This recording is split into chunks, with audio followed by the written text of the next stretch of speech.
Assalamualaikum warahmatullahi wabarakatuh. Teman-teman penonton semuanya, jumpa lagi dengan kami, Pak Advokat DLQ Indonesia Lopum, dalam tayangan di YouTube channel kami, Christian TV, salah satu channel YouTube terdepan dalam mengabarkan peristiwa-peristiwa hukum yang berupaya akan menambah cakrawala ilmu pengetahuan hukum kita bersama. Pada kesempatan ini kita akan membahas perkara kasus Indosuria. Salah satu kasus fenomenal, kasus yang sangat besar yang pernah mengguncang Indonesia. Karena kasus ini adalah skema Ponzi yang merugikan masyarakat yang hampir 106 triliun dan korbannya puluhan ribu di seluruh Indonesia. Kasus ini adalah skema Ponzi di mana para nasabah menaruh uangnya dalam jangka waktu tertentu, dan ketika jangkanya telah tiba tapi uangnya hilang, tidak tahu dikemanakan oleh para penerusnya. Kasus ini bermula ketika ketua kami, Pak Alvin Lim, dengan gigih berani melaporkan para pengurus, bos besarnya, yakni Bapak Henry Surya dan pengurus-pengurus yang lain.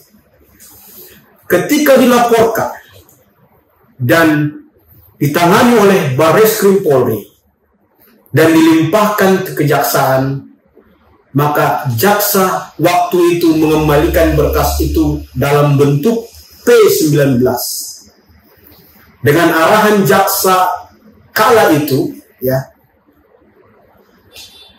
memerintahkan penyidik supaya melakukan pemeriksaan atau BAP seluruh korban-korban puluhan ribu dari Sabang sampai Merauke. Bahkan yang ada di luar negeri pun harus diperiksa, sehingga ini menyusahkan para penyidik arahan jaksa ini. Dan ketua kami waktu itu menyebutnya ini adalah P19 mati yang tidak mungkin untuk dilakukan oleh penyidik. Maka oleh sebab itu, atas dorongan-dorongan Pak Alvin Lim saat itu, ketua kami, yang sangat gigih berani memperjuangkan hak-hak para korban, akhirnya perkara ini sampai ke persidangan di Pengadilan Negeri Jakarta Barat. Dan di pengadilan tingkat pertama waktu itu dilepaskan oleh majelis hakim dengan alasan ini perkara perdata. Sungguh aneh dan sungguh ironi. Akhirnya beliau lepas dan kembali ke rumah waktu itu. Atas lepasnya beliau, Pak Alvin Lim saat itu tidak menyerah. Beliau melakukan LP kembali, yakni LP dengan nomor 0204. Akhirnya bos Indosuria, yakni Henry Surya, kembali ditangkap. Kembali ditangkap oleh Barreskrim atas LP tersebut. Dan dalam perjalanannya, teman-teman semuanya,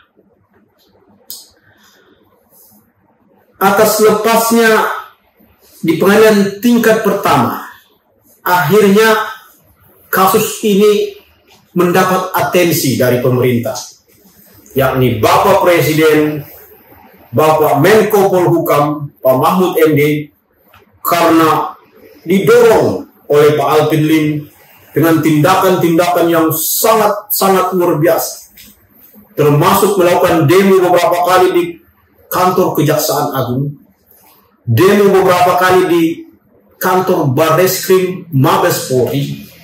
Bahkan Pak Alvin Lim saat itu ketika beliau masih sehat melakukan demonstrasi, yakni melakukan peraga pocong-pocong yang bertebaran di halaman Istana Presiden depan Monas, sehingga ini membuat atensi bagi pimpinan-pimpinan lembaga tinggi di negara. Atas dasar itu, atas atensi tersebut, Barreskrim kembali lagi melakukan LP, yakni LPA dengan nomor 0086, di mana polisi sendiri yang membuat LP ini atas dugaan pemalsuan surat terhadap akta otentik yang dilakukan oleh Bapak Henry Surya dan kawan-kawan. Di mana hal ini dilakukan tempus deliktinya dari 2012 sampai 2024. Ya. Jadi sudah beberapa tahun tindakan ini. Atas LP pemalsuan surat tersebut, kawan-kawan semuanya, akhirnya berjalan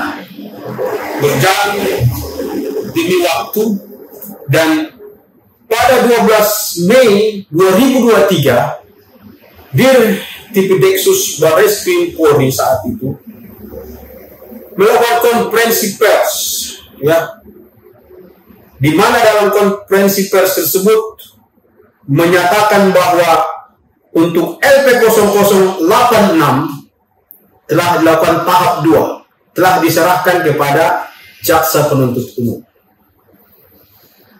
Tetapi yang menjadi ironinya, sampai saat ini, ya, sampai saat ini perkara tersebut atas LP pemalsuan surat terhadap akta otentik tidak pernah disidangkan. Padahal, ya, secara hukum,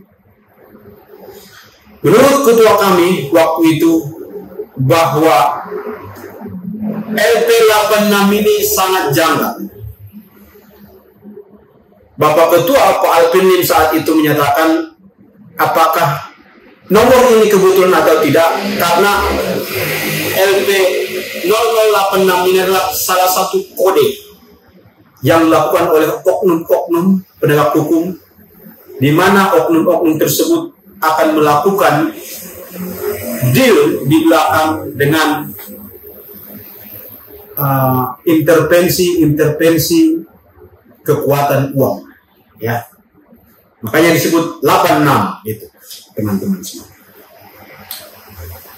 Bapak Ketua saat itu, Ketua kami Pak Alvin Lim, telah menyebutkan bahwa LP ini rawan sekali, ya. Karena kenapa rawan? Karena di pasal 78 KUHP di sana menyebutkan ada daluarsa penuntutan. Ya. Daluarsa penuntutan adalah penuntutan hapus demi hukum jika sudah melewati 12 tahun. Ya. Karena perlakuan atau tindak pidana pemalsuan surat tersebut dilakukan atau diduga dilakukan oleh Pak Henry Surya dan yang lain-lainnya, para pengurusnya, dilakukan di 2012, sehingga 12 tahun dari 2012, mungkin 2023 atau 2024, maka penuntutannya sudah habis, sudah daluarsa, tidak diperkenankan lagi oleh itu. Inilah yang diwanti-wanti oleh Pak Alvin Lim saat itu. Dan anehnya lagi, ya, beliau walaupun masih kondisi sakit, masih sangat memperhatikan kepentingan klien beliau, yakni korban-korban Indosuria. Beliau juga memantau kasus ini. Kenapa sampai saat ini belum disidangkan untuk kasus yang pemalsuan surat ini atau LP86 ini? Padahal secara hukum, ya, di pasal 25 Kitab Undang-Undang Hukum Acara Pidana, kita harus ikut hukum formil, sistem hukum acara kita. 50 hari setelah pihak Bareskrim menyerahkan berkas ke kejaksaan yang di tahap 2 harus segera disidangkan. Dan jika pidana itu diancam 9 tahun, maka diperkenankan untuk menambah waktu 60 hari sebagaimana diatur dalam pasal 29 KUHP, yang harusnya dari bulan Mei 2023 sampai sekarang sudah melewati. Harusnya ini telah disidangkan. Tetapi faktanya, kawan-kawan semuanya, kenapa hingga saat ini tidak pernah disidangkan? Ya, apa yang terjadi? Padahal seluruh masyarakat yang mengalami kerugian, yakni korban-korban dan klien-klien kami di LQ Indonesia Hukum, menunggu kepastian hukum. Sudah banyak yang menderita, uang pensiun, uang tabungan mereka raib dihajar habis oleh para oknum-oknum dan para pelaku-pelaku kejahatan yang sangat luar biasa. Oleh sebab itu, kami selaku tim kuasa hukum dari para korban Indosuria meminta supaya kasus ini segera disidangkan dan kita perlu pantau dan dorong kasus ini. Dan kami juga meminta kepada Bapak Mahfud MD selaku Menteri Koordinasi atau Menko Polhukam, Menteri di bidang hukum, politik, dan HAM yang membawai lembaga kejaksaan dan kepolisian supaya mendorong kasus ini. Karena ini demi kemaslahatan bangsa dan kita harus viralkan ini supaya menjadi atensi oleh para petinggi-petinggi Polri.